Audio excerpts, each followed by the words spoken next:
Special report में सबसे पहले बात तालिबान की।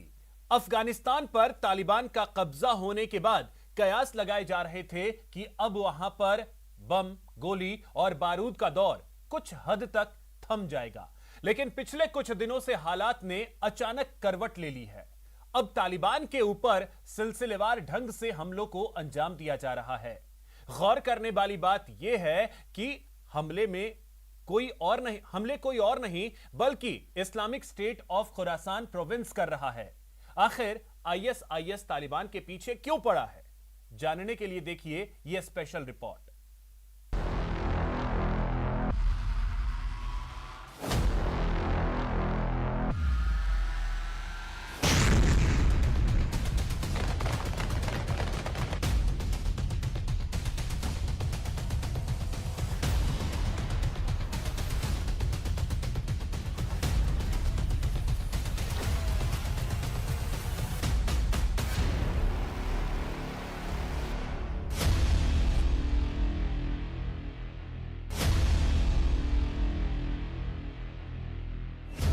अफगानिस्तान में तालिबान राज की स्थापना के बाद पूरी दुनिया को लगा था कि अब वहां खूनी जिहाद का दौर थम जाएगा। अफगानिस्तान की आवाम को लगा था कि जिन्होंने सबसे ज्यादा कत्लेआम किए, उनकी सरकार बनने के बाद धमाकों का शोर थम जाएगा। लेकिन एक महीने से कुछ ही ज्यादा का वक्त गुजरा है और अफगानिस्तान की आबो हवा में बारूद की गंध घुलने लगी है। एक बार फिर अफगानिस्तान में खून बहाने का सिलसिला शुरू हो गया है, जिसकी तस्दीक करती हैं जलालाबाद से आई ये तस्वीरें।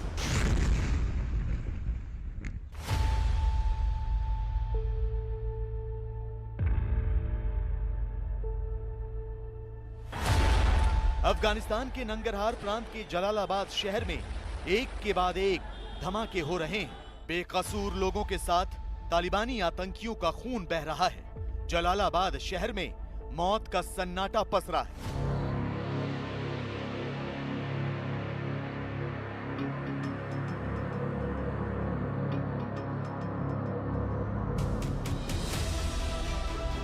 अफगानिस्तान से आ रही खबरों की माने तो यहां पिछले 5 दिनों में 4 बम धमाके हुए हैं, जिनसे शहर के बाशिंदे खौफ में हैं।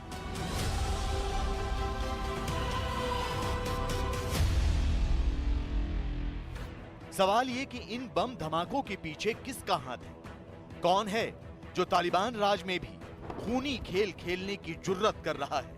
कयास लगाए जा रहे हैं कि जलालाबाद में लगातार हो रहे बम धमाकों के पीछे वजह तालिबान की आपसी लड़ाई हो सकती है। तो कुछ रक्षा जानकारों का मानना है कि अफगानिस्तान में ताजा हमलों के पीछे आईएसआईएस का हाथ हो सकता है। हालांकि इन बम धमाकों के पीछे दोनों वजहें गौर करने वाली हैं, लेकिन फिलहाल इन धमाकों में आईएसआईएस खुरासान प्रोविंस का हाथ होने की प्रबल संभावना जताई जा रही है, क्योंकि इस्लामिक स्टेट खुरासान प्रोविंस न सिर्फ अफगानिस्तान में अपनी मौजूदगी का एहसास कराना चाहता है, बल्कि वो तालिबान को चुनौती देकर अपनी ताकत का प्रदर्शन भी करना चाहता है। आपको बता दें कि 3 अलग अलग बम धमाकों में तालिबान की गाड़ियां तबाह हो गई थी। इसके अलावा 19 सितंबर को भी तालिबान को निशाना बनाकर हमला किया गया था। आईएसआईएस खुरासान प्रोविंस ने दावा किया था कि उसने इन हमलों में 35 से ज्यादा तालिबानी आतंकियों की जान ले ली। हालांकि इन तमाम हमलों पर तालिबान की तरफ से कोई बयान नहीं आया है। चश्मदीदों के मुताबिक जलालाबाद में एक गैस स्टेशन पर खड़े तालिबान की गाड़ी पर बंदूकधारियों ने गोलियां चलाई, जिससे 2 आतंकियों और गैस स्टेशन के कर्मचारी की मौत हो गई। इस हमले में एक बच्चे की भी जान चली गई। एक और हमले में तालिबान के वाहन को बम से निशाना बनाया गया। इसमें एक बच्चे की मौत हो गई और 2 तालिबानी आतंकी जख्मी हो गए।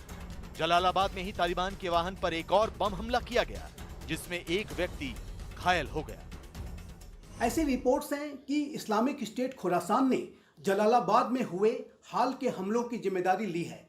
आने वाले समय में भी इस्लामिक स्टेट खुरासान अफगानिस्तान में बड़े आतंकी हमलों को अंजाम दे सकता है और इस माध्यम से वो तालिबान की सत्ता को चुनौती देने की कोशिश कर रहा है।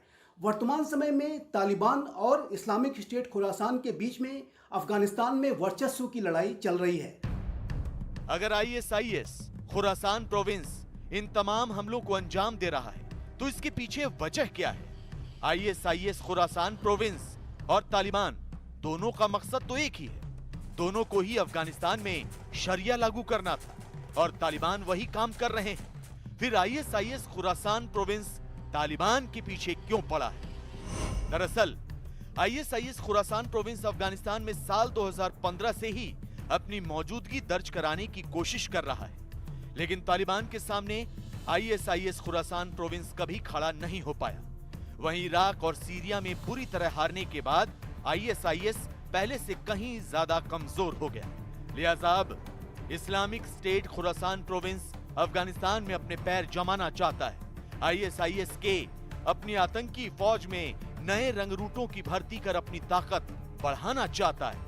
यही नहीं, वो तालिबान के खेमे में घुसपैठ कर वहां से आतंकियों को अपने पाले में करना चाहता है और इसीलिए वो बम धमाकों के जरिए शक्ति प्रदर्शन कर रहा है। इस्लामिक स्टेट खुरासान अपने आप को रीग्रुप करने की कोशिश कर रहा है। आईएसआईएस लगातार अपने आप को अब नए जो इसको स्पेस मिला है, जो अफगानिस्तान में यूएस नाटो फोर्सेस के विड्रॉल के बाद जो स्थितियां बनी हैं, जो अस्थिरता बनी है, उसका लाभ उठाते हुए अब आईएसआईएस खुरासान अपने आप को रीग्रुप करने की कोशिश कर रहा है और वो ऐसे एलिमेंट्स को भी जो कि यूएस तालिबान डील से असंतुष्ट हैं और जो तालिबान के जो आतंकी रहे हैं उनको भी अपने संगठन में शामिल करने की कोशिश कर रहा है। ऐसी रिपोर्ट्स हैं कि इस्लामिक स्टेट खुरासान अफगानिस्तान के कई प्रांतों में स्लीपर सेल्स बनाने की कोशिश कर रहा है। आमतौर पर आईएसआईएस खुरासान प्रोविंस के निशाने पर अफगानिस्तान के अल्पसंख्यक हजारा और सिख समुदाय रहते हैं। आईएसआईएस खुरासान प्रोविंस पत्रकारों, सुरक्षा बल और सरकारी इमारतों को भी निशाना बनाता है। लेकिन अब इस्लामिक स्टेट खुरासान प्रोविंस ने तालिबान पर हमला बोलना शुरू कर दिया है, जिससे साबित हो जाता है कि अफगानिस्तान में एक नई जंग की शुरुआत हो चुकी है। एक ऐसी जंग जिसकी लपटें पूरी दुनिया को जला सकती है। एक तरफ तालिबान की वजह से अफगानिस्तान में खून खराबा हो रहा है, तो दूसरी तरफ चीन और पाकिस्तान तालिबान को अंतर्राष्ट्रीय मान्यता दिलाने की कोशिश में लगे हैं। संयुक्त राष्ट्र में दोनों देशों ने मिलकर जमकर लॉबिंग की, लेकिन भारत और अमेरिका ने एक साथ मिलकर दोनों के अरमानों पर पानी फेर दिया। वजह यह है कि तालिबान राज में अल-कायदा और इस्लामिक स्टेट अमेरिका समेत दुनिया के ताकतवर मुल्कों को निशाना बनाने की कोशिश कर रहे हैं।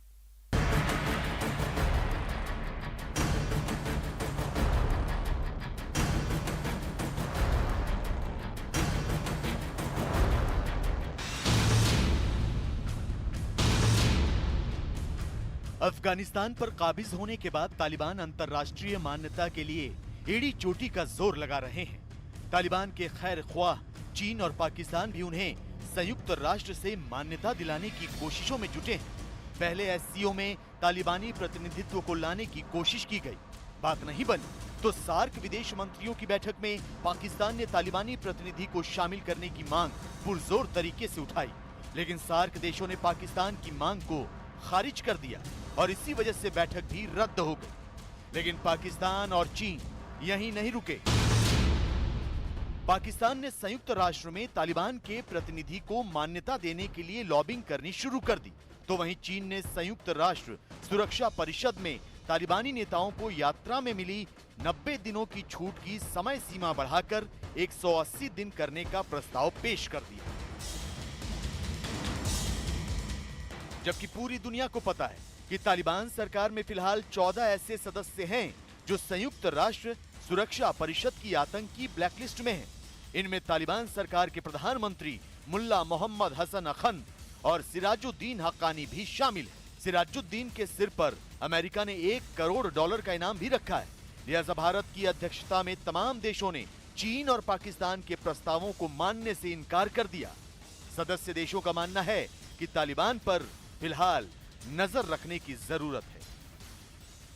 पाकिस्तान और चाइना की पूरी कोशिश रहेगी कि किसी भी तरह तालिबान का यूनाइटेड नेशंस में बैठना, उसको एड्रेस करना, उसमें ज्वाइन करना सक्सेसफुल हो जाए। लेकिन ये उनका अपना बड़ा मायोपिक इंटरेस्ट है, जिस वजह से वो ऐसा करना चाहेंगे। भारत के दांव से पाकिस्तान और चीन की कूटनीति धराशायी हो गई। तालिबान के कंधे पर बैठकर अफगानिस्तान के जरिए दुनिया को दहलाने का उनका प्लान फेल हो गया। हालांकि चीन और पाकिस्तान अब भी तालिबान के पक्ष में दूसरे देशों का समर्थन जुटाने की कोशिश कर रहे हैं, लेकिन ये कोशिश नाकाम ही होगी, क्योंकि तालिबान ने अपने वादों और दावों के ठीक उलट काम किया है। तालिबान ने अफगान जनता पर जुल्म की इंतहा कर दी है। बिना वजह लोगों को मारा जा रहा है, विरोधियों से बदला लिया जा रहा है। यही नहीं, खबर तो यहां तक है कि तालिबान राज में अमेरिका पर 9/11 जैसा हमला भी हो सकता है।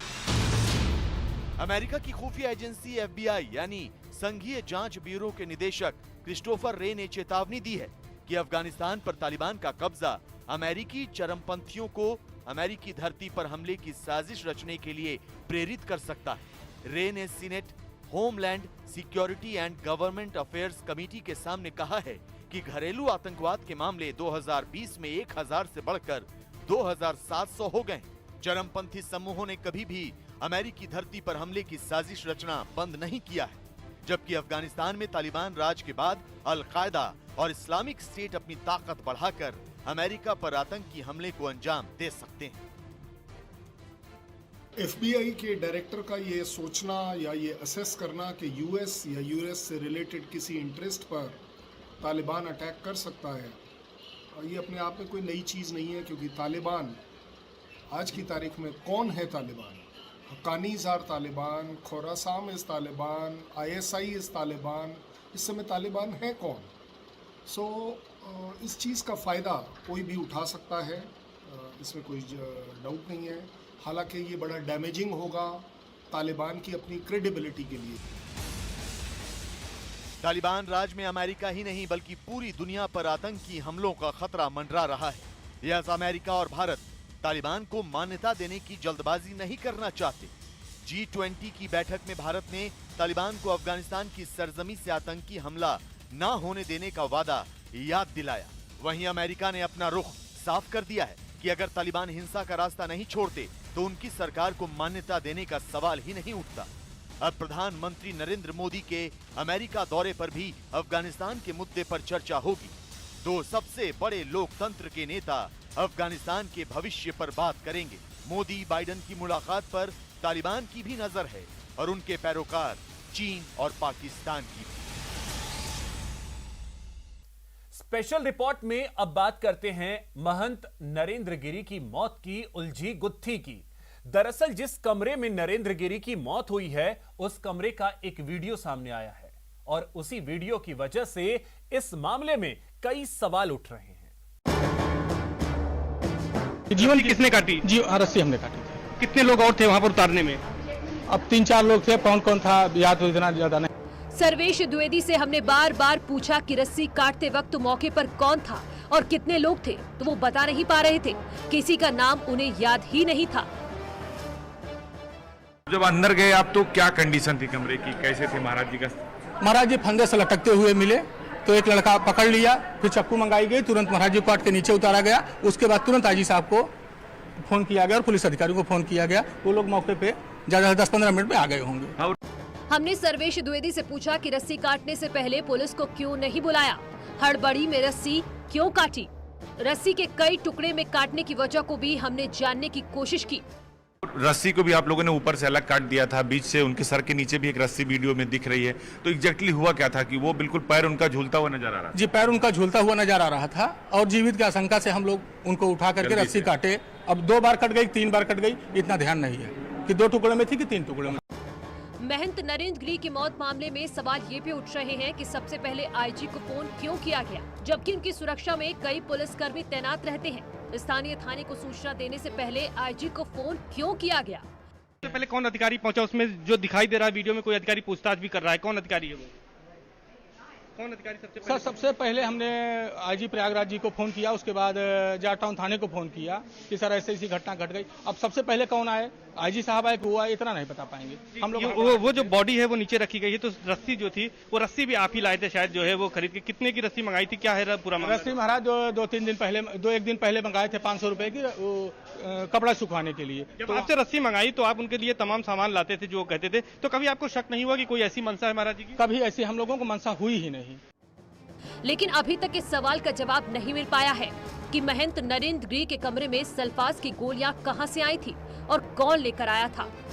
और न इस बात को सर्वेश द्विवेदी बता पा रहे हैं कि कमरे में बॉडी उतारते वक्त कौन कौन था। सल्फास की कुछ गोलियां भी उनके कमरे से बरामद हुई थी, उसको लेकर क्या कहेंगे कि सल्फास की गोलियां उनके कमरे में कैसे गई? इस कमरे इसके बारे में हमें नहीं जानकारी है, सल्फास की गोलियों के बारे में। इसके अलावा बात करें तो वहाँ एक व्यक्ति हर चीज मंगाते थे। कौन कौन लोग वहाँ गए थे? वहाँ पर सबसे पहले उनको उतारने के लिए कौन कौन लोग गए थे? अब हम तो थे ही, उसके साथ 2-3 विद्यार्थी और थे। सर्वेश द्विवेदी ने न्यूज 18 से ये भी बताया कि नरेंद्र गिरी इस गेस्ट रूम में बहुत कम आते थे। उनका कमरा अलग था, इसमें सिर्फ गेस्ट से मिलने आते थे, लेकिन उस दिन आराम करने के लिए यहीं पर रुके और फिर लटकता शव मिला। और इस मामले की जांच सीबीआई को सौंपी गई है। उम्मीद है कि जल्द से जल्द सच्चाई सामने आएगी। न्यूज 18 के लिए प्रयागराज से सर्वेश दुबे के साथ अजीत सिंह की रिपोर्ट। अब बात करते हैं महंत नरेंद्र गिरी के पोस्टमार्टम रिपोर्ट की। दरअसल नरेंद्र गिरी की मौत की मिस्ट्री पोस्टमार्टम रिपोर्ट में ही छिपी है, जिससे यह साफ हो गया है कि महंत नरेंद्र। सूत्रों के मुताबिक पोस्टमार्टम रिपोर्ट में यह बात सामने आई है कि नरेंद्र गिरी की मौत फांसी लगने की वजह से हुई। नरेंद्र गिरी का शव रस्सी से लटका मिला था। खुलासा नंबर 4, गले पर मिला वी शेप का निशान। महंत नरेंद्र गिरी के गले पर वी शेप का रस्सी का निशान मिला है। गले पर वी शेप का निशान तब बनता है जब कोई शख्स फांसी लगाता है। फांसी के फंदे का निशान गले पर बन जाता है जो वी शेप का होता है। खुलासा नंबर 5, दोपहर 3 बजे से 3:30 के बीच हुई मौत। पोस्टमार्टम रिपोर्ट से मौत का वक्त भी साफ हो गया है। सूत्रों के मुताबिक दोपहर 3 बजे से 3:30 बजे के बीच महंत नरेंद्र गिरी की मौत हुई। पोस्टमार्टम रिपोर्ट के मुताबिक महंत नरेंद्र गिरी की मौत आत्महत्या थी। पोस्टमार्टम में मौत का कारण एस्फेक्सिया या दम घुटने से मौत बताया गया। रस्सी का दबाव गर्दन पर इतना पड़ा कि दम घुट गया और नरेंद्र गिरी की मौत हो गई। पोस्टमार्टम रिपोर्ट में नरेंद्र गिरी के शव पर कहीं किसी तरह के चोट के निशान नहीं पाए गए हैं। यह पोस्टमार्टम रिपोर्ट आगे की कानूनी कार्रवाई में अहम दस्तावेज साबित होगी। महंत नरेंद्र गिरी का विसरा सुरक्षित रख लिया गया है। पोस्टमार्टम रिपोर्ट से यह बात साफ हो रही है कि महंत नरेंद्र गिरी की मौत दम घुटने से हुई। उनके साथ कोई जोर जबरदस्ती नहीं की गई। लेकिन नरेंद्र गिरी के करीब से जानने वालों का कहना है कि वो सुसाइड नहीं कर सकते। अगर वो मानसिक तौर पर परेशान थे तो इसका जिक्र करीबियों से जरूर करते। सूत्रों के मुताबिक सुसाइड करने से पहले नरेंद्र गिरी ने एक वीडियो बनाया था जिसमें उन्होंने संदीप तिवारी और आद्या प्रसाद तिवारी का नाम लिया है। वीडियो में कहा कि इन लोगों ने उन्हें खुदकुशी करने के लिए मजबूर कर दिया। ये बात भी सामने आ रही है कि मौत से पहले नरेंद्र गिरी ने वीडियो बनाना सीखा था, लेकिन साधु संतों को खुदकुशी की बात पर यकीन नहीं। उनका कहना है कि नरेंद्र गिरी लिखना नहीं जानते थे तो फिर सुसाइड नोट कैसे लिख सकते हैं। इस घटना को, इस सुसाइड नोट को मैं इसलिए चैलेंज कर रहा हूं क्योंकि मैं नरेंद्र गिरी जी महाराज को जानता था। नरेंद्र गिरी जी महाराज कभी पत्र नहीं लिखते थे। अगर किसी के पास नरेंद्र गिरी जी का पत्र लिखा हुआ भारत में हो तो वो मुझे बताए। एक बात, भारत में कोई व्यक्ति नहीं होगा जो नरेंद्र गिरी जी महाराज की राइटिंग की पत्र उसके पास होंगे। पोस्टमार्टम रिपोर्ट मिलने के बाद एसआईटी की टीम हर पहलू से जांच कर रही है, लेकिन नरेंद्र गिरी की मौत से जुड़े ऐसे कई सवाल हैं जिनके जवाब अब भी अनसुलझे हैं। उन्होंने अपनी मौत का जिम्मेदार आनंद गिरी को ठहराया है और आद्या तिवारी, संदीप तिवारी के लिए भी कड़ी सजा की मांग की है। वीडियो में उनके बाल बिखरे हुए हैं, जिससे समझ में आ रहा है कि आत्महत्या से ठीक पहले ये वीडियो बनाया गया है। ऐसा बताया गया है कि रविवार को ही उन्होंने अपने शिष्य से वीडियो बनाना सीखा था। प्रयागराज से न्यूज 18 के लिए ऋषभ मणि के साथ सर्वेश दुबे की रिपोर्ट।